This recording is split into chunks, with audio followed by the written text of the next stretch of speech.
Hello students, DBMS के tutorial में आपका स्वागत है। और आज का जो हमारा टॉपिक स्टूडेंट्स वो है data model. Data model start करने से पहले स्टूडेंट एक रिवीजन हम कर लें कि किस तरीके से हमने क्या क्या पढ़ा है। सबसे पहले तो हमने ट्रेडिशनल डेटा स्टोरेज मेथड देखा था, किस तरीके से डेटा को ट्रेडिशनली स्टोर किया जाता था फ्लैट फाइल्स के अंदर। उसके बाद हमने देखा कि इस पर्टिकुलर ट्रेडिशनल मेथड के क्या डिसएडवांटेजेस थे। इसके बाद हमने स्टडी किया था कि डीबीएमएस क्या है, डीबीएमएस किस तरीके से तो नहीं अभी बोलूंगा, डीबीएमएस ने इस डिसएडवांटेज को ओवरकम किया है कि नहीं, वो भी हमने देखा।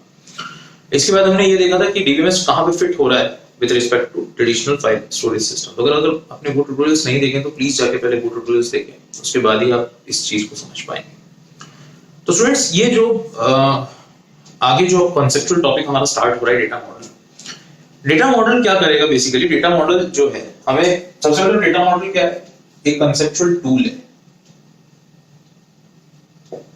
तो इसका मतलब ये कोई इंप्लीमेंटेड इस टूल, ये कंसेप्चुअल टूल है, मतलब ये हमारे समझने के लिए, ठीक है। यहाँ इसका कोई एग्जिस्टेंस एज सच एग्जिस्टेंस नहीं, मतलब मैं ये नहीं बोल सकता कि ये चीज है, ये देखिए ये डेटा मॉडल नहीं, ये कंसेप्चुअल टूल है। कंसेप्चुअल टूल किस चीज के लिए मदद कर रहा है? तो सबसे पहला डेटा को डिस्क्राइब करने में मदद कर रहा है, ठीक है। इसके बाद डेटा के रिलेशनशिप्स को डिस्क्राइब करने में मदद कर रहा है। तीसरा, डेटा सिमेंटिक्स को डिस्क्राइब करने में मदद कर रहा है। और चौथा, कंसिस्टेंसी कंस्ट्रेंट्स को डिस्क्राइब करने में मदद कर रहा है, ठीक है। तो डेटा मॉडल एक कंसेप्चुअल टूल है which helps us to describe data relationships, data semantics और consistency constraints। ये चार मुख्य चीजें हैं। अब डेटा की डेफिनेशन पे अगर मैं आऊं तो डेटा क्या है, डेटा को कैसे डिफाइन करेंगे? तो डेटा को हम ये बोलते हैं कि data can be defined as any conceptual fact और figure which can be understood by human or machine अगर मैं बोलूं तो कंप्यूटर सिस्टम, अभी के लिए वन मशीन को कंप्यूटर सिस्टम मान के चलो। तो डेटा की डेफिनेशन क्या होगी? डेटा की डेफिनेशन, डेटा क्या है? कंसेप्चुअल फैक्ट या figure which can be understood by human और मशीन। अगर बुकिश पे जाएंगे, बुकिश डेफिनेशन पे जाएंगे तो अच्छी लंबी चौड़ी डेफिनेशन है, लेकिन यहाँ पर जो कि हम डेटाबेस पढ़ रहे हैं तो इसलिए मैं थोड़ा सा शॉर्ट फॉर्म में लेकर जा रहा हूँ। यहाँ पर अगर मैं डेटा का एग्जांपल लूं तो सपोज ये एक डेटा है, 5 एक डेटा है, सपोज राम एक डेटा है ना, 79 एक डेटा है, 9826012311 ये एक डेटा है। क्योंकि ये ह्यूमन और मशीन दोनों समझ सकते हैं, राइट। इसको हम डेटा नहीं बोल सकते, ये क्या है, ये समझ नहीं आ रहा है, राइट। इसको हम डेटा नहीं बोल सकते, राइट। तो ऐसा फैक्ट फिगर जो कि ह्यूमन और मशीन्स को समझ में आए, जिससे हम क्या बोलेंगे? Data, right. दूसरी चीज है डेटा का रिलेशनशिप और डेटा रिलेशनशिप्स। अब देखिएगा यहाँ पर थोड़ा सा इसको रख कर रहा हूं। जैसे मान लीजिए कि मैंने एक लाइन लिखी, अब डेटा को भी इस पर्टिकुलर पॉइंट के अंदर मैं डेटा को और अच्छे से समझाऊंगा कि आप डीबीएमएस के रिस्पेक्ट में डेटा को कैसे देख रहे हैं। जैसे मैंने एक एग्जांपल लिखा, student takes a course. Student एक कोर्स ले रहा है। जैसे मान लीजिए आपका एक कॉलेज है या आपका इंस्टीट्यूट है या आपका स्कूल है, तो स्कूल के अंदर अगर मुझे दो चीजें मिली, एक तो मिला स्टूडेंट और दूसरा मिला कोर्स, राइट। ये दोनों चीजें वहां है, अभी मैं चीज बोल रहा हूँ, लेकिन ये चीज नहीं है, ये बेसिकली आपकी कंसेप्चुअल एंटिटी है। इसको हम एंटिटी बोलते हैं, इसको हम ऑब्जेक्ट बोलते हैं, क्योंकि इसका फिजिकल एग्जिस्टेंस है। कंसेप्ट का फिजिकल एग्जिस्टेंस नहीं, आपको कंसेप्ट प्रूफ करना पड़ेगा, इसका फिजिकल एग्जिस्टेंस है। तो स्टूडेंट टेक्स अ कोर्स। अब स्टूडेंट टेक्स अ कोर्स का मतलब क्या हो? स्टूडेंट क्या होगा? एक एंटिटी हुई जिसका कुछ डेटा होगा। डेटा क्या? जैसे फॉर एग्जांपल स्टूडेंट का रोल नंबर एक डेटा है। रोल नंबर एक ऐसी चीज है जो ह्यूमन और मशीन दोनों समझ सकते हैं। उसके बाद स्टूडेंट का एक कॉन्टैक्ट नंबर होगा। इसके अलावा स्टूडेंट का सबसे इंपॉर्टेंट नेम होगा, स्टूडेंट का एड्रेस होगा। ये सारी चीजें क्या है, स्टूडेंट की प्रॉपर्टीज है या स्टूडेंट का डेटा है। ऑब्वियसली बात है ना, आप कॉन्टेक्ट नंबर में कुछ 9 से शुरू, 8 से 7 से 6 से किसी चीज कुछ नंबर लिखोगे आप, वो डेटा होगा। एड्रेस, नेम, रोल नंबर, ये सब डेटा है, इसकी प्रॉपर्टीज है। कोर्स का अगेन कोई नंबर हो सकता है, राइट। कोर्स का नंबर जैसे फॉर एग्जांपल कोर्स नंबर या कोर्स आईडी हो सकता है ना। कोर्स का नेम हो सकता है ना। कोर्स फैकल्टी अलॉटेड हो सकता है, कुछ भी हो सकता है। तो ये कोर्स का क्या हुआ, डेटा हुआ। तो डीबीएमएस के रिस्पेक्ट में कोर्स मेरी एक एंटिटी हुई। अब एंटिटी क्या है वो आगे हम अच्छे से उसके बारे में पढ़ेंगे, लेकिन अभी के लिए क्या है, कोर्स मेरा एक ऑब्जेक्ट हुआ जो फिजिकली वहां है, प्रेजेंट है, उसकी फाइल बनी हुई और उसका कुछ डेटा है। टेक्स अ, ये मेरी चीज क्या हो गई, ये मेरा हो गया रिलेशनशिप। तो स्टूडेंट और कोर्स में एक रिलेशनशिप है, वो क्या है, टेक्स। तो रिलेशनशिप है।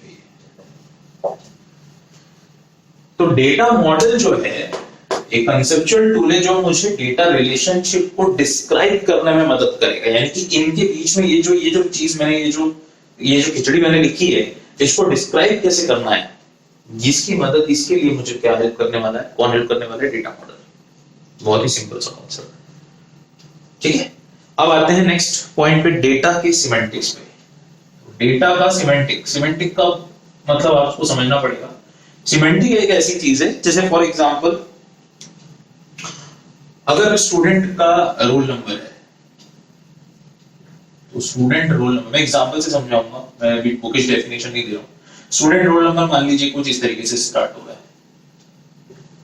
तो स्टूडेंट रोल नंबर के अंदर डिजिट्स, अगर सिर्फ डिजिट्स ही आ रहे हैं तो सिर्फ डिजिट्स ही आएंगे। जैसे फॉर एग्जांपल ये सारे स्टूडेंट्स के रोल नंबर है, राइट। मान लीजिए कोई ऐसा आ गया, क्या ऐसा आ सकता है, तो नहीं आ सकता स्टूडेंट्स। क्यों? क्योंकि ये स्टूडेंट का रोल नंबर इसलिए नहीं हो सकता क्योंकि यहाँ पर ये आ गया, ए हो गया, यानी कि कैरेक्टर आ गया। एक जनरल एग्जांपल दे रहा हूं। तो इसने क्या करा, इसने इस पूरे के पूरे नंबर का या पूरी के पूरी वैल्यू का सिमेंटिक बिगाड़ दिया। इसका मतलब रोल नंबर में परमिसिबल वैल्यू कौन सी थी, जो नंबर्स हैं, जो डिजिट्स हैं, वही परमिसिबल थी। लेकिन एक पर्टिकुलर एंट्री के अंदर, एक पर्टिकुलर सेल के अंदर आपको दिख गया ए, यानी कि यहाँ पर आ गया कैरेक्टर, जिसने क्या करा, इसके सिमेंटिक को बिगाड़ दिया। प्रोग्रामिंग लैंग्वेज की अगर सेंस में बात करें तो सिमेंटिक्स का मतलब ये होता है कि करेक्ट डेटा टाइप को करेक्ट वैल्यू देना। जैसे मान लीजिए आपका एक डेटा है जिसके अंदर इंटीजर टाइप की वैल्यू आ सकती है, तो आप उसको फ्लोट वैल्यू नहीं देंगे, राइट, या उसको आप फ्लोट की जगह डबल वैल्यू नहीं देंगे, नहीं तो अदरवाइज क्या होगा, सिमेंटिक्स गलत हो जाएंगे। तो अभी के लिए इतना समझिए। इसका मतलब किसी पर्टिकुलर डेटा मॉडल के अंदर, किसी पर्टिकुलर एंट्री के अंदर अगर एक परमिसिबल वैल्यू है, तो वो परमिसिबल वैल्यू का भी एक, जिसको हम बोलते हैं कुछ रूल्स होते हैं जिससे आप उसको सेट करते हैं। तो ये हो गया आपका डेटा का semantic. Last is consistency constraints. Consistency constraints का मतलब ये है कि डेटा को कंसिस्टेंट स्टेट में रखने के लिए, इंफॉर्मेशन को कंसिस्टेंट स्टेट में रखने के लिए आपको कुछ कंस्ट्रेंट्स लगाने पड़ते हैं। कंस्ट्रेंट्स का मतलब होता है रूल्स। क्या होता है कंस्ट्रेंट्स का मतलब? रूल्स। कुछ रूल्स आपको लगाने पड़ते हैं उस पर्टिकुलर मॉडल के ऊपर। तो उस पर्टिकुलर मॉडल के ऊपर जब आप कोई रूल लगाएंगे, जिस मॉडल की मदद से आपने ये तीनों चीजें करी है, ये चारों चीजें करी है, तो चौथी चीज आप ये करना है कि आप उसके ऊपर कुछ रूल्स अप्लाई करेंगे ताकि क्या हो, वो कंसिस्टेंट स्टेट में रहे। तो इसका एग्जांपल मैंने जब ट्रेडिशनल फाइल स्टोरेज सिस्टम हमने पढ़ा था, तब मैंने बताया था कि फॉर एग्जांपल अगर आपको एक पर्टिकुलर फाइल के अंदर अगर वैल्यू अपडेट करनी है, जैसे मान लीजिए आपको ईमेल आईडी अपडेट करना है, मैंने एग्जांपल ये दिया था, तो अगर वो 10 फाइलों में ईमेल आईडी उसका सेम है, तो आपको 10 फाइलों में जाके अब उस ईमेल आईडी को अपडेट करना पड़ेगा। लेकिन अगर आपने गलती से एक फाइल छोड़ दी जिसके अंदर आपने ईमेल आईडी अपडेट नहीं किया स्टूडेंट्स, तो वो उस पर्टिकुलर मिस्टेक की वजह से आपका पूरा का पूरा जो डेटाबेस है वो इनकंसिस्टेंट स्टेट में चला जाएगा। तो इसीलिए यहाँ पर कुछ ऐसी गलती ना हो, इसलिए हम कुछ कंस्ट्रेंट्स लगाते हैं, कुछ रूल्स लगाते हैं जब हम इस पर्टिकुलर डेटा मॉडल की मदद से ये सारी चीजों को करते हैं, राइट। तो ये तो हमें कंसेप्चुअल मॉडल या कंसेप्चुअल एक सिनेरियो क्रिएट करने में मदद करता है। इसके बाद हमें लॉजिकल मॉडल भी क्रिएट करना पड़ता है। जब मैं एंटिटी पढ़ाऊंगा तब आपको बताऊंगा कि इसके स्टेप्स क्या होते हैं, इसके बाद लॉजिकल कैसे। तो इसलिए अभी हम सिर्फ यहीं पे रुक रहे हैं। इसके बाद मैं थोड़ा सा एक जल्दी से मैं टाइप्स ऑफ डेटा मॉडल्स बता देता हूँ कि कौन कौन से डेटा मॉडल्स की कौन कौन से टाइप है। सॉरी, डेटा मॉडल्स के कौन कौन से टाइप है। तो टाइप्स में सबसे पहला object based data model and second is record based data. तो ऑब्जेक्ट बेस्ड डेटा मॉडल के अंदर आपका है एंटिटी रिलेशनशिप मॉडल या डेटा मॉडल, और रिकॉर्ड बेस्ड डेटा मॉडल के अंदर है आपके पास नेटवर्क, मैं नेटवर्क को शॉर्ट फॉर्म में लिख रहा हूँ N/W, नेटवर्क डेटा मॉडल। इसके बाद है हायरार्किकल डेटा मॉडल, और लास्ट है आपका relational data model.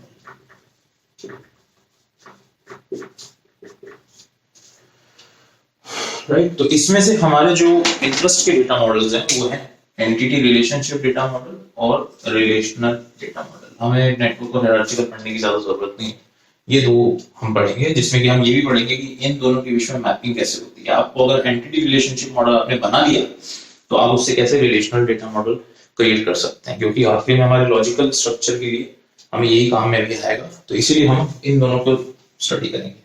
Thank you students, thank you very much. Next tutorial में देखते हैं एंटिटी रिलेशनशिप डेटा मॉडल क्या है।